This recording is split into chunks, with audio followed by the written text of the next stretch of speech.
अॻे दफ़े बि घणी चिकचिका थी, हाणे घणनि ॻाल्हियुनि खे छॾियूं था। बाबा ॿी ॻाल्हि ॿुधो, असूल चऊं था मक़सद ते। तॾहिं त ॻाल्हियुनि जे लाइ आहियूं। ॻाल्हियूं त अॻु में थियल ई असां बि निबेरो चाहियूं था।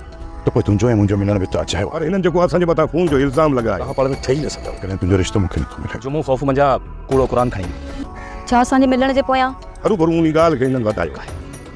तुंहिंजो मक़सदु सिर्फ़ शादी आहे। रहज़न वारनि मारण जी धमकी ॾिनी। अस्सलाम वालेकुम हाज़रीन ऐं नाज़रीन, ड्रामा सीरियल दुलाब जी नेक्स्ट एपिसोड जी पूरी अपडेट तव्हां सां शेयर कंदा हलूं। हाणे फ़ैसिले में छा तय थियो आहे दोस्तो?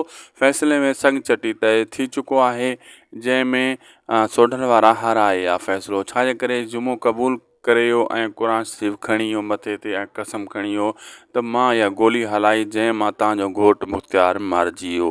ऐं इहो ॾंड हाणे रखी छॾियो कंहिं शाहनवाज़ खां सोढल वारनि जे मथां। तव्हां इन्हनि खे संग चटी ॾियो जेका तव्हां ज़बान कई हुई।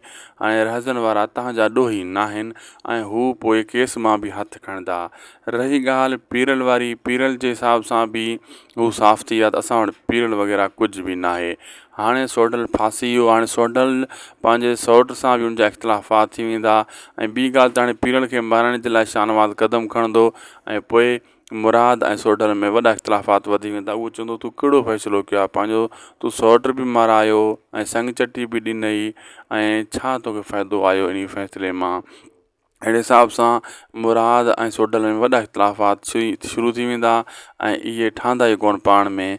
ऐं ॿी तरफ़ तव्हांखे ॿुधाईंदो हलां त सोढल क़बूल करे चुको आहे फ़ैसिले खे। हाणे पुठी नथो ॾेई सघे, जे पुठी ॾिने त कमु ख़राबु थींदो। ऐं जेको आहे ॿी तरफ़ तव्हांखे ॿुधाईंदो हलां, मंसूर खान वरी हेॾां वेंदो मतिलबु मिलण जे लाइ। उते जेको आहे इन जो पीछो कंदो ठारो ऐं सभु कुझु ॾिसी वठंदो ठारो इन ॿिन्ही खे गॾु। ऐं ठारो वञी जेको आहे ॿुधाईंदो पंहिंजे सौटनि खे, भाउ खे त मंसूर खान हीउ क़दम खणी रहियो आहे। मंसूर खान कोशिशि कंदो त हुनखे ऑफर ॾींदो शादी जी। जॾहिं इहो कमु नथो थी सघे त पोइ पंहिंजो मिलणु ख़ाम आहे। जे ईअं असां मिलंदा रहियासीं त पोइ हिकु न हिकु ॾींहुं तूं मारी वेंदे। अहिड़े हिसाब सां सोढल परेशान आहे त हाणे छा कजे। हाणे त असां फासी वियासीं। उनजा चाचू उनजो भाउ बि चवंदा बिल्कुलु तूं फासी वियो आहे। हाणे क़ुरान शरीफ़ खे पुठी नथा ॾेई सघूं न त माण्हू असांखे काफ़िर सम्झंदा, चवंदा क़ुरान शरीफ़ खे बि हीअ नथा मञनि। हाणे हीअ संग चटी ॾींदा ऐं इन्हनि खे क़बूल करे चुका आहिनि। हू जेको आहे हाणे केस मां हथु खणंदा ककर ऐं रहज़न वारा।